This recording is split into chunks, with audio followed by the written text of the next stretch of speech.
में लिया जाता है पुनर्जागरण के लिए अंग्रेजी में, जिसका अर्थ होता है फिर से जागना। काफ़ी लंबे समय तक, हालांकि अब थोड़ा सा विवाद हो रहा है, लेकिन काफ़ी लंबे समय तक यूरोप के इतिहास को 3 भागों में बांटा गया है। पहला प्राचीन काल, दूसरा मध्यकाल और तीसरा आधुनिक काल। आधुनिक काल का प्रारंभ यहीं से 14वीं सदी से माना जाता है, जिसका पहला चरण पुनर्जागरण के अंतर्गत था। ऐसा माना गया इतिहास की एक धारणा के अंतर्गत कि मध्य युग में पूरा यूरोप धार्मिक जंजीरों में जकड़ा हुआ था, तो पुनर्जागरण ने ये सारी चीज़ों को चेंज करना शुरू किया और इसके कारण आधुनिक विश्व का, आधुनिक युग का विकास हुआ। अब वैसे अगर सामान्यतः अगर अर्थ लें तो पुनर्जागरण का अर्थ है यूरोप में 14वीं सदी से शुरू हुए वे परिवर्तन, जिसकी विशेषताएं थी प्राचीन साहित्य का अध्ययन। प्राचीन साहित्य यानी यूनानी, रोमन, लैटिन भाषा का साहित्य, जो कि मध्य युग में बिल्कुल ही दबा तिरस्कृत पड़ा था। आधुनिक विज्ञान का प्रारंभ, जहाँ कोपरनिकस, न्यूटन, विलियम हॉर्वे, इन लोगों ने आधुनिक विज्ञान की नींव डाली इस काल में। राष्ट्रीय राज्यों का उदय, यानी अब राज्य वो नहीं है जो राजा विस्तार कर रहा है तो राज्य नए नए बन रहे हैं। राज्य वो हैं जिनके नागरिक भाषा, संस्कृति, धर्म, जाति, इसके आधार पर खुद को एक महसूस कर सकें। अगली विशेषताएं हैं सामंतवाद का पतन, जिसका पिछले टॉपिक में मैंने आपसे चर्चा कर दी है। दूसरी है बारूद और कुतुबनुमा। कुतुबनुमा यानी कंपास या दिशा सूचक यंत्र, जिसके कारण अब समुद्रों में लंबी दूरी की यात्राएं करना संभव हो गया। अब नाविक रास्ता भटक नहीं सकते थे। साथ ही साथ नए व्यापारिक मार्गों की खोज। वैसे इस शब्द का सबसे पहले प्रयोग किया था दिदरों ने स्थापत्य कला के क्षेत्र में आए हुए परिवर्तनों के लिए। अब इसके लिए परिस्थितियां कौन कौन सी जिम्मेवार थी, इसके बारे में हम थोड़ी सी चर्चा कर लेते हैं। मुख्यतः जब ये प्रश्न आता है तो आपको अपने उत्तर 5 बिंदुओं पे केंद्रित करना है। मुख्य कारण है धर्मयुद्ध, व्यापारिक समृद्धि, कागज और मुद्रण, कुस्तुनतुनिया पर तुर्कों का अधिकार और मंगोल साम्राज्य का उदय। तो पहला जो बिंदु है धर्मयुद्ध। 1095 से 1291 तक ईसाई धर्म के धर्मावलंबियों और तुर्क के मुसलमान जो थे, उनमें यरूशलेम को लेकर के जो युद्ध लड़े गए, उनको सामूहिक रूप से धर्मयुद्धों या इंग्लिश में क्रूसेड शब्द काम में लिया जाता है, इनकी संज्ञा दी गई। इस धर्मयुद्धों के कारण अब क्या हुआ कि इन धर्मयुद्धों में यूरोपियन पराजित हो गए, तो उनको लगा कि सिर्फ पोप का आशीर्वाद ही काफ़ी नहीं है, तकनीक, विज्ञान, ज्ञान की उन्नति बहुत ज़रूरी है। इन धर्मयुद्धों से जो है ये अरबों के संपर्क में आए। अरबों ने जो है यूनान और भारतीय सभ्यताओं के संपर्क में अपनी एक समृद्ध सभ्यता विकसित कर ली थी। इन लोगों से इन्होंने ये चीज़ें मिली, सीखी, ग्रहण की। जब ये लोग धर्मयुद्ध से लौटे यूरोप के ईसाई, तो उनका ज्ञान विशद हो चुका था। अब उनकी असीमित जीवन में रुचि प्रारंभ हो गई थी। मध्य युग तक तो लोग मानते थे कि हमारे जो जीवन की जितनी ज़रूरतें हैं वो चर्च द्वारा और ईसाई धर्म के द्वारा पूरी हो सकती है, लेकिन जब एक दूसरी सभ्यता, जहाँ के लोग एक दूसरे धर्म को, संस्कृति को मानते हैं, उनके संपर्क में आए, तो लोगों ने इस विश्वास का खंडन किया और लोगों के मन पर चर्च का जो अत्यधिक प्रभाव था वह कमज़ोर पड़ने लग गया। इस तरह से यूरोप में जो है पूरी दुनिया से कटकर रहने की जो प्रवृत्ति है वो अब ख़त्म होनी शुरू हो गई। अब लोग जो है अरस्तु के वैज्ञानिक ग्रंथ, अरबी अंक सीखे, उन्होंने बीज गणित सीखी। इसके अलावा कंपास, कागज़, ये सारे जो हैं धर्मयुद्धों के माध्यम से ही यूरोप में पहुँचे, जिन्होंने आधुनिक यूरोप के निर्माण में या पुनर्जागरण के प्रारंभ में बड़ा ही योगदान दिया। अब उसका अगला कारण अपने आ रहा है व्यापारिक समृद्धि। पुनर्जागरण का मुख्य कारण था व्यापार का उदय। वैसे तो शुरुआत से ही हम देखते हैं सिंधु घाटी सभ्यता के काल से ही भारत से, एशिया से यूरोप का जो है व्यापारिक संबंध विकसित था, लेकिन अब क्या हुआ, धर्मयुद्धों के कारण वापस से इसको जो गैप आ गया था, जो रुकावट आ गई थी, वो ख़त्म हो गई। कई यूरोपीय व्यापारी जो है यरूशलेम में एशिया माइनर तट पर पहुंच गए। अब इसके कारण क्या हुआ, अंततः पुनर्जागरण की भावना हुई। 4 प्रकार से सहयोग दिया। सबसे पहले तो यूरोपीय व्यापारी व्यापार के लिए नए देशों में पहुंचे, नए विचारों को, नए तत्वों को इन्होंने ग्रहण किया। दूसरा, व्यापार के कारण ही नए नए शहर, इटली के शहर जैसे वेनिस, फ्लोरेंस, न्यूरेमबर्ग, मिलान, ये सारे नए नए शहर बसे जिन्होंने मनुष्य का जीवन प्रभावित किया। इन शहरों में अंतर्राष्ट्रीय केंद्र बन गए। अलग अलग देशों के, अलग अलग संस्कृतियों के, अलग अलग धर्मों के लोग यहाँ आकर के मिलने लगे, तो विचारों का आदान प्रदान होने लगा और रूढ़िवादिताएं खत्म होने लगी।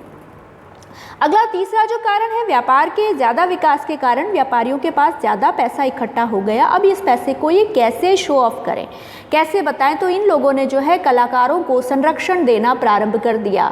चाहे लियोनार्डो दा विंची हो, चाहे माइकल एंजेलो हो, इन सभी को कला इनकी तभी उत्कृष्ट हो सकती थी जब इनको रोटी पानी की चिंता नहीं होती। ये सारी चिंताएं इनकी व्यवसायियों ने दूर कर दी, तो उन्मुक्त होकर के इन्होंने कला के क्षेत्रों में नए नए आयामों को छुआ। और चौथा कारण है कि व्यापारी जो है इन्होंने चर्च की आलोचना करनी शुरू कर दी, क्योंकि मैंने बताया चर्च जो है व्यापार के लिए जो सूद पर जो रकम देती थी, ब्याह कर्ज, उसको ये निषिद्ध मानता था। इस कारण व्यापारियों ने चर्च का विरोध करना शुरू कर दिया। जब तक पैसा नहीं था तो विरोध की आवाज़ भी धीमी थी, लेकिन जैसे ही पैसा हुआ, व्यापारी वर्ग प्रभावशाली हुआ, ताकतवर होता गया, तो विरोध के स्वर भी तीव्र होते चले गए। अगला बिंदु है कागज़ और मुद्रण यंत्र का आविष्कार। वैसे इस चीज़ का आविष्कार चीनियों ने कई सदियों पहले कर चुका था, लेकिन ये कहीं इसका विस्तार नहीं करते थे। लेकिन मंगोलों के जब संपर्क में आए यूरोपियन, तो इन्होंने जो है इस छापे खाने की मशीन को देखा। जर्मनी में जॉन गुटेनबर्ग ने छापे खाने के लिए एक मशीन बनाई। साथ ही साथ इंग्लैंड में कैक्सटन ने 1477 में छापा खाना स्थापित किया। इस तरह से अलग अलग देशों में इसका प्रयोग होने लगा। बच्चों, छापे खाने से क्या है कि उससे पहले जो है पांडुलिपियाँ यानी हाथ से पुस्तकें लिखी जाती थी, जिनमें समय भी बहुत ज़्यादा लगता था और इनकी उपलब्धता भी कम होती थी। इस कारण ये पुस्तकें कम और महंगी हुआ करती थी। आमजन इन पुस्तकों को पढ़ नहीं पाता था। छापे खाने के आविष्कार से ये पुस्तकें हर किसी को उपलब्ध होने लगी। अब जनता को बेवकूफ़ बनाना संभव नहीं रह सकता था, क्योंकि अब चर्च के लोग ये नहीं कह सकते थे कि बाइबल में ये लिखा है। खुद ही बाइबल जब लोग पढ़ने लग गए तो लोगों में क्या हुआ, रूढ़ियाँ कमज़ोर पड़ने लगी, उनमें आत्मविश्वास का सृजन हुआ। छापे खाने के आविष्कार से हर व्यक्ति की एक बौद्धिक एक भूख होती है, अच्छी से अच्छी पुस्तकें पढ़ना, अपने ज्ञान का वर्धन करना, ये अब धीरे धीरे शांत होने लगी। अब मनुष्य को मनुष्य की महत्ता का पता चला। यूरोपीय समाज अंधविश्वास के रास्ते को छोड़कर तर्क के रास्ते पर चलना उसने आरंभ कर दिया। अगला अपना बिंदु आ रहा है कुस्तुनतुनिया पर तुर्कों का अधिकार। 1453 में तुर्कों ने क्या किया, पूर्वी रोमन साम्राज्य की राजधानी थी कुस्तुनतुनिया, या आजकल अपन इसको इस्तांबुल कहते हैं, उस पर अधिकार कर लिया। अब इसके कारण क्या हुआ, पूर्वी रोमन साम्राज्य का सदा के लिए पतन हो गया। जैसे ही तुर्कों ने कुस्तुनतुनिया पर अधिकार किया तो इन्होंने क्या हुआ कि रोमन साम्राज्य के अवशेषों को ख़त्म करना प्रारंभ कर दिया। तो वहाँ जो लोग रह रहे थे, कई सारे लोग पांडुलिपियाँ लेकर के आए। और दूसरा, जब इन्होंने बीच में मीडिएटर जो जगह थी द्वीप भारत के साथ, चीन के साथ, यानी एशिया के साथ व्यापार के लिए, उस पर अधिकार हो गया, तो यूरोप के व्यापारी भी नए नए मार्ग खोजने की तरफ प्रवृत्त होने लग गए। कई सारे इस कारण व्यापारिक मार्ग खोजे गए कि भाई जल मार्ग खोज लें जिनसे एशिया की खोज हो सके। एशिया की खोज करने के चक्कर में ही कोलंबस ने अमेरिका नामक एक नए देश की खोज कर दी। दूसरा क्या था, कुस्तुनतुनिया पिछले 200 सालों से ज्ञान, दर्शन और कला का महान केंद्र था। तो अब इन तुर्कों के लिए, जो कि इस्लाम धर्म में दीक्षित थे, उनके लिए इन चीज़ों की कोई महत्ता नहीं थी। तो कई सारे जो विद्वान थे, दार्शनिक थे, कलाकार थे, वो इटली, फ्रांस और इंग्लैंड जैसे देशों में चले गए। वे अपने साथ रोमन और यूनान साम्राज्य की जो पांडुलिपियाँ हैं वो भी साथ में लेके आए।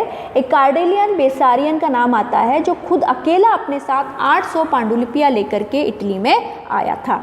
800 जब नई पुस्तकें आएंगी, वो छपेंगी, तब 800 प्रकार से लोगों का मन उद्वेलित होगा। कई लाखों करोड़ों लोग जब इसको पढ़ने लगे तो उनके जो है ज्ञान के द्वार खुलने प्रारंभ हो गए। और अंतिम अपना बिंदु है मंगोल साम्राज्य का उदय। इस साम्राज्य की स्थापना की थी चंगेज़ खान ने, और चंगेज़ खान की मृत्यु के बाद कुबलई खान ने इसकी बागडोर संभाली। इस साम्राज्य में रूस, पोलैंड, हंगरी ऐसे कई सारे प्रदेश थे। उनका दरबार जो है विद्वानों, धर्म प्रचारकों और व्यापारी, ये सारे यहाँ पर आकर के मिला करते थे। मंगोल राजसभा में पोप के दूत होते थे, भारत के बौद्ध भिक्षु, पेरिस इटली, चीन के कारीगर, भारत के मैथमेटिशियन या गणितज्ञ, ज्योतिषाचार्य आदि ये सारे लोग एक साथ बैठा करते थे। इस अवधि में पिकिंग और समरकंद ये अंतर्राष्ट्रीय केंद्र बन गए। वेनिस यात्री, प्रसिद्ध वेनिस यात्री मार्को पोलो, जिसको कि यात्रियों का राजकुमार कहा जाता है, वो 1272 में चीन में जो मंगोल शासक था कुबलई खान, उसके दरबार में गया। वहाँ की जो बौद्धिक आभा है वो देख करके कुबलई खान के दरबार की मार्को पोलो चकित हो गया और इसी का वर्णन जो है बाद में उसने अपने यात्रा वर्णन में किया है। जब ये यात्रा वर्णन छपा, विवरण छपा, तो यूरोपियों के जनमानस को लंबे समय तक उद्वेलित करके रख दिया। और ये भी उल्लेख करना हमें ज़रूरी होगा, इसके साथ बताना ज़रूरी है कि मंगोलों ने ही चीनियों से क्या सीखा था, कागज़ और छापे खाने का, बारूद का, कुतुबनुमा का आविष्कार। तो ये सारी चीज़ें भी मंगोल साम्राज्य के कारण यूरोप के संपर्क में आई। अतः इस तरह से मंगोल साम्राज्य को डिफाइन करना है हमें अपने उत्तर में। ये 5 बिंदुओं पर ही आप अगर अपना प्रश्न केंद्रित करेंगे, प्रश्न का उत्तर, तो आप अच्छी तरह से इसको लिख पाएंगे। धर्म युद्ध का